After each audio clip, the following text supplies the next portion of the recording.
What's popping, y'all? It's your boy D-Marty, aka Toronto, back with another video. So, I am going to be doing my WWE Night of Champions 2025 review.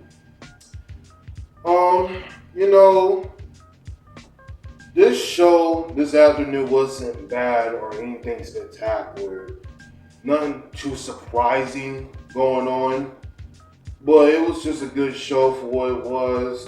I mean, despite from the King and Queen of the Ring winners that we all know who was going to win. I mean, we all know who was going to win. The King and the Queens of the Ring. It was going to be Jay Cargill and Cody Rhodes. Now, for Cody, I do want to say a little bit about, Cody winning this King of the Ring. I'm not the fan that Cody just being part of this whole King of the Ring tournament only just to get another shot at John Cena for the WWE title. I mean, we saw from like 2 weeks ago, for Money in the Bank that he pinned John Cena. So if there's anybody that deserves to be in this King of the Ring tournament, even though he could have won, but not really. It had to be Sami Zayn, but he didn't win, and they just went along and stick with Cody. Yeah, so I don't know what Sami Zayn's gonna do. Getting a world title match at SummerSlam, I'll probably get like a championship opportunity or something, or a number one contenders match for Gunther's world title. I will definitely talk about all of that, in this review. And especially Jay Cargill. Now, I could definitely see Jay Cargill going after Tiffany Stratton and actually beat her for the women's championship. And that's where Naomi comes in and cash in, and they can go on with their little rivalry with her, Jay and Bianca. That's how I can definitely see all of that playing out. But yeah, we're going to get into all of the matches. Yeah, man. So the show this afternoon was live in Riyadh, Saudi Arabia. Yeah. And before we get into this review, the things I want y'all to do, if you have not already yet, please go ahead and subscribe to the channel, turn on notifications, follow me all social medias, because I will be posting every single week. So any further ado, let's get straight into this review. Give me 1 second.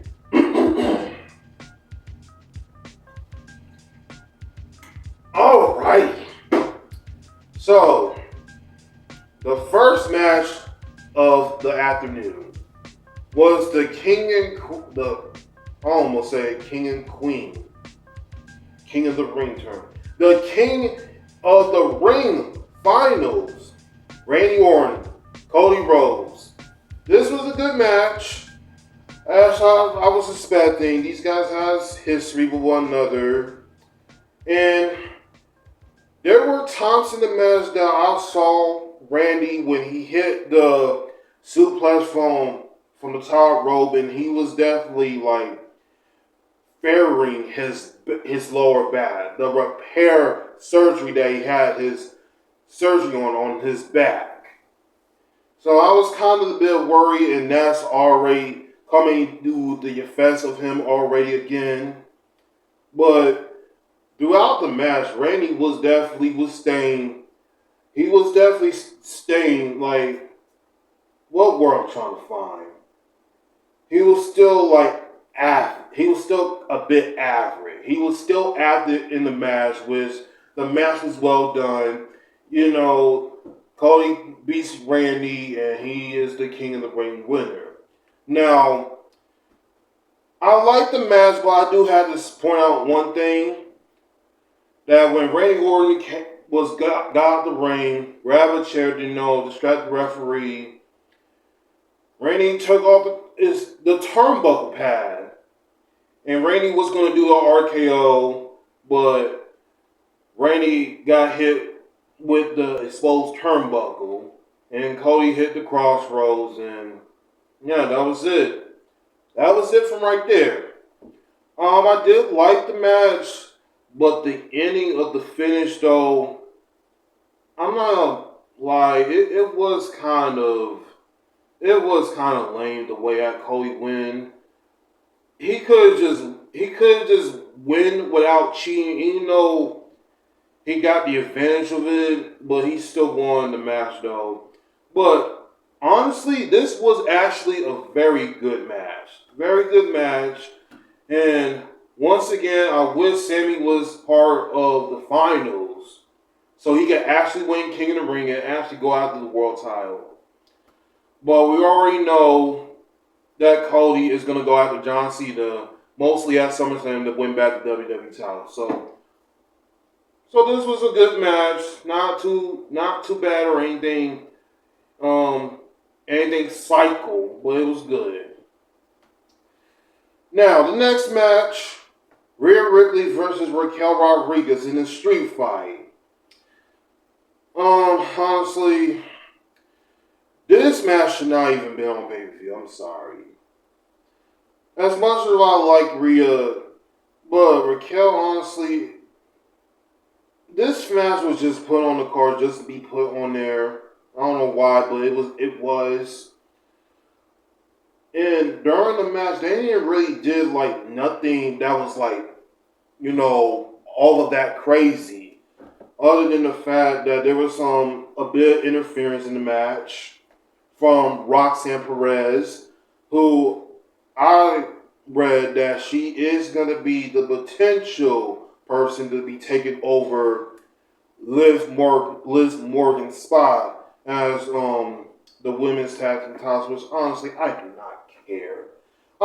Look, I honestly do not care about these women's tag team titles. I really don't care, and I don't care. Like it kind of makes sense, for Roxanne to be a part of teaming up with Raquel since Liv Morgan's going to be put off the show for the next 6 months or so. Is something that I saw, but I mean, it kind of makes sense for Roxanne to be part of teaming up with Raquel. I mean, I guess, but this match wasn't really nothing to be honest. But there was one cool spot that I did like that Rhea hit the riptide on the table on the turnbuckle on the top rope. They had a table on the top rope, and that's where Rhea did the riptide on Raquel. And Rhea beats Raquel. So yeah, this match was nothing, but the match was okay, I guess. But to me, this match should not even need to be on the card. But I get why it was on it. But whatever, and the match was okay. Next match, Sami Zayn versus Karrion Kross. For the last few weeks, I have been seeing what these two have been doing, like in terms of backstage segments. Karrion Kross is telling Sami that he will never be a world champion, that he's not going to do it, he's not going to be a main eventer. But I believe that Sami is going to be one day be world champion. Probably he is. He is going to be world champion if he gets the opportunity that he gets. But probably at the Royal Rumble for next year, or that he can just get an opportunity. He had to find a way to get an opportunity.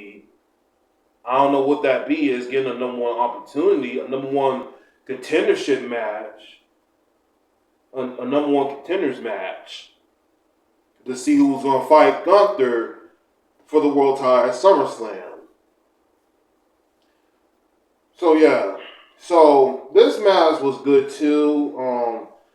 The crowd was definitely in moments of the match severely. They were definitely into the match severely, And the winner that I believe who was going to win was going to be Sami Zayn. I mean, Karrion Kross in this match, I mean, he was doing a little bit of trash talking to Zayn that he's not going to be nothing. He's not going to do it. And Karrion Kross runs to the corner and Sami hits the little kick. And Sami Zayn beats him. So, yeah. I really do want Sami to be world champion this year. I don't know how he's going to do it, but hopefully he gets something. Hopefully he gets involved, being in a number one contenders match or something like that to just get an opportunity. Because I feel like he does, to me. But I don't know what they're going to do with Karrion Kross. Probably, I think this is like the last time that Karrion Kross was in a PLE match was at Crown Jewel from 2023, I believe. And I think this is like the last time that he actually had a live PLE show, a PLE match. And I think that he was facing Drew McIntyre, I believe. Hopefully it was Drew McIntyre. I could be wrong, but yeah, this is like the last time that Karrion Kross actually had a singles match on a PLE show. So the match was decent. This was a very decent match overall. And hopefully Sami gets into the world title opportunity. So I need to figure out what they're going to do from there. Now, Solo Sikoa versus Jacob Fatu for the United States Championship. Oh, man.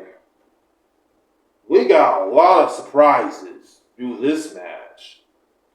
Now, I do love that they are telling the story of how, Jacob is telling that he does not want Solo no more, and he don't need his help, and he could win matches on his own and all that stuff.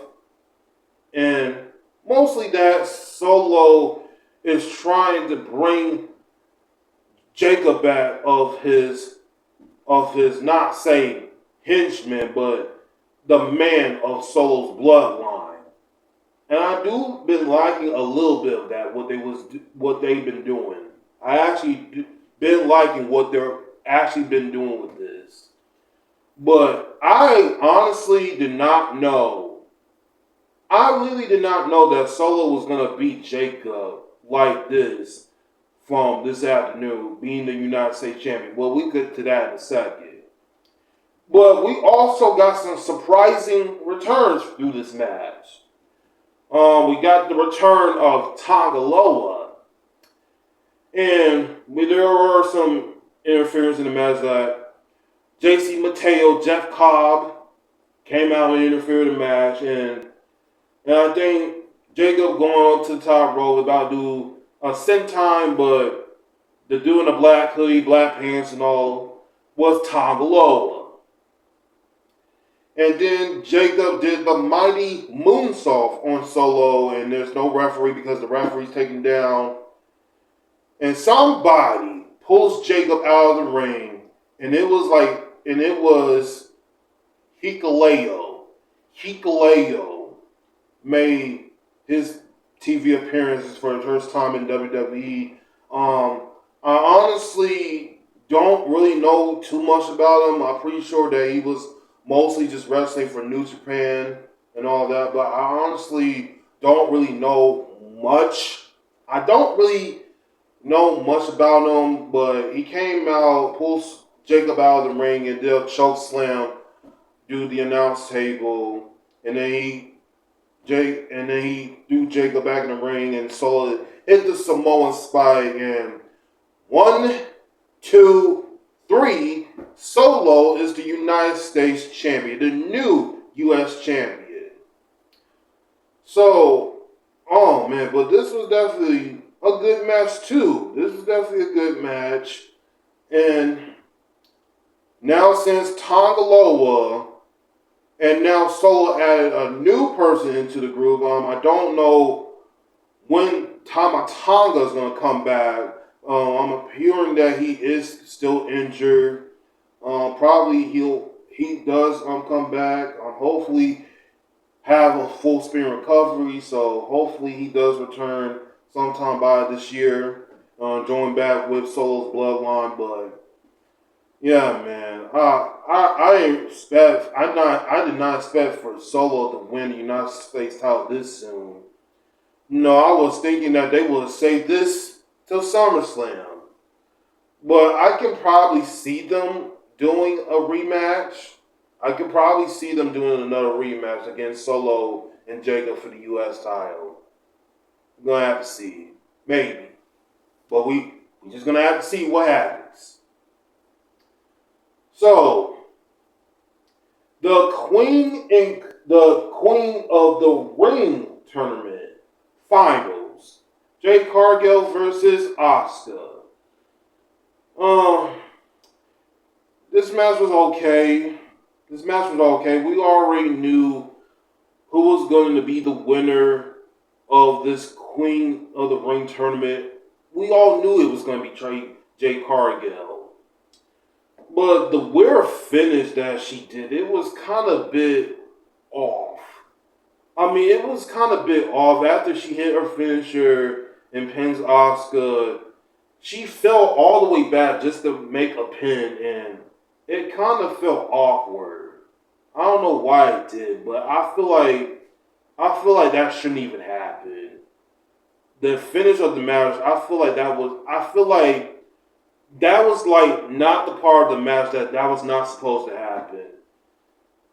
But as a result, Jade Cargill is Queen of the Wing winner, and supposedly is going to chase down Tiffany Stratton and take the women's title off of her. And that's where Naomi cashes in her Money in the Bank briefcase on Jade, and that's where Naomi beats Jade at SummerSlam to become the new Women's World Champion. I am predicting that of what I just said there. So y'all better keep that in mind. Well, this match was really nothing. We all know that Jay was going to win, so congrats. She's going to be going after Tiffany Stratton. But this match was decent as too. This match wasn't really like, it was kind of like not exciting, to be honest, but the crowd just did not care. They just did not care. Honestly, Jay definitely needs some more work on her in-ring, and especially just everything. She needs a lot of work. So, I don't know why they didn't just start her in NXT.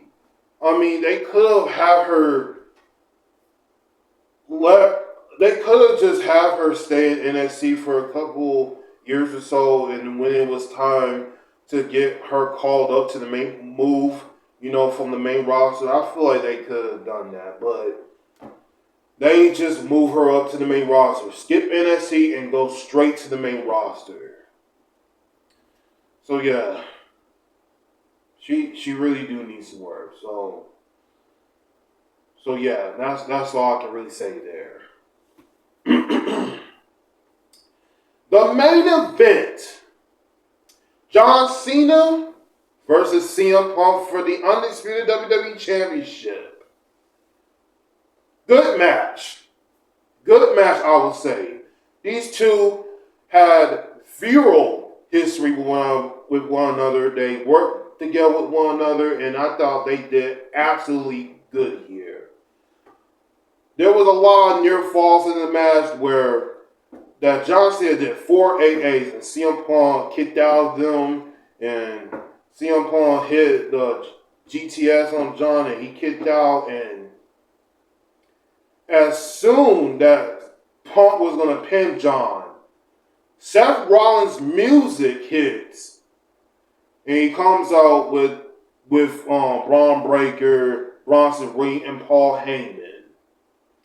And Braun Breaker and Bronson Reed got in the ring, attacked CM Punk, and they attacked John Cena as well, which all three of them is heels, which when Seth Rollins got into the ring, he brought a referee. Well, this is what happened. Seth got into the ring. He was calling out the referee to ring the bell to cash in the briefcase. He was about to cash in the briefcase very quickly. And Charles Robinson, he is just running down to the ring, and out of nowhere, he just shoves Charles Robinson out of nowhere. He just knocked him out completely. And John and Seth are going back at one another, and they were like, "What are you doing? Like, this is my match. No, I want to cash in my briefcase right now to be WWE champion." And I think that's where Braun and Bronson actually attacked John. And then, attacked Punk. I think he attacked Punk. They attacked Punk first before John Cena. So Penta comes out and he started brawling with Braun Breaker, up through the stage, and then what else happened? Now I can't even remember. This is why I need to take notes, y'all. I really wish I would take notes, but I always try to memorize of like what happens during the shows. But at the same time, before the show go off, I have to memorize just everything of just what happened during the show. So that happened. Penta and Braun started brawling through the stage area. And then, out of nowhere, oh my God, I'm trying to figure out what happened. Oh, all I remember is that CM Punk was in a pin. CM Punk hit the GTS on John, and I think that's where Seth got into the ring and bashed Punk with the briefcase, and then he did a curse stomp afterwards. And there was one spot in the match that John he grabbed the title and he was gonna use it on Punk like he did in a couple of his matches, but he didn't want to do it, so he threw the WWE title on the ground and all that stuff. But then, Seth curse stomped Punk and John pins CM Punk. 1, 2, 3. Again, a good match. This was definitely a good match. It's kind of being slowly done that John Cena is slowly becoming back to a babyface because he did not use the championship this time. He did not use it this time, and he finally wins without cheating. So now that John and CM Punk is out of the way now, they have the best work chemistry and the best rivalries. The last time that they will ever face each other, good match. But the issue still remains with CM Punk and Seth Rollins. They hate each other like a fucking airplane. It's like they just hate each other so much. It's like they just don't want to stop. They just don't want to go the separate ways. They want to get this done. They just wanted to fight until it's over. They just want to fight until it's over. Till all of it is over.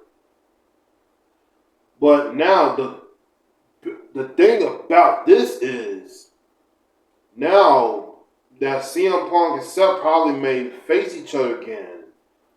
Probably at SummerSlam, because I could probably see that leading up to. I could most likely see that match happen at SummerSlam too. Even though they have fought each other like 3 times this past year, I don't mind if they fought each other for the 4th time. Now, the question is, who will win between CM Punk and Seth Rollins? I can mostly see CM Punk winning. I can most likely see CM Punk win because they have been interfering in each other's matches for like the last month or so. They have been invading their matches. So I can most likely see that happening, and with CM Punk winning and most likely later during SummerSlam that Seth probably may cash it in. He's not going to cash the briefcase on John Cena, but he's most likely just going to go after the world title. But mostly whoever be world champion, rather than Sami Zayn or Gunther, you're one of those two. Seth is still going to be world champion. But yeah, John Cena and CM Punk was a good match. I definitely, even though there was a lot of interference during this match, I still enjoyed the match. And it was a good match. Nothing new or exciting to get up out your seat and say like, oh my God. No, it was nothing like that. It was just a good match. So that is it for my Night of Champions 2025 review. I do like, how the match ended with John Cena not cheating and Cody winning King of the Ring and Jay. And one thing I did left off that after Cody beat Randy, there was this look from Randy Orton. He gave this like deranged look when Randy lost. Like Randy had this deranged look at Cody. Like he was finna turn heel. I was thinking when that was over, I thought Randy was gonna turn heel right there. But hopefully we get something from that. Hopefully that's up a match for next year at WrestleMania somewhat. I don't know. Probably at the Royal Rumble. Who knows? But I could definitely see because there's not really a lot of top heels that could go up against Cody. It's just not. So I'm guessing the only option is just to have Randy turn heel. He's getting a lot of massive crowd reaction from fans. But it has to be the way as it should be. Have Randy turn heel on Cody. After Cody, what they should do here is, after Cody beats John and Randy comes out to congratulate Cody, and somewhere out of nowhere, and I'm pretty sure that's where probably Randy Orton turns on Cody Rhodes at SummerSlam after the end of the match is over. That's mostly how I would do it, if I'm being honest. That's how I would do it. But that's just my opinion. But yeah, man, this is my end of review of Night Champions.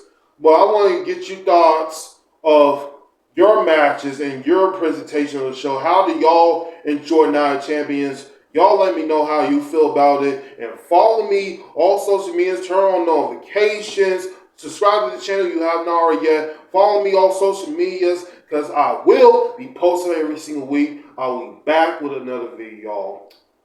Peace. My moment to shine. This is my time of flight. I've been grinding forever just for this very night. I've been pushing for many moments like this. This time is undervalued and no one ever could.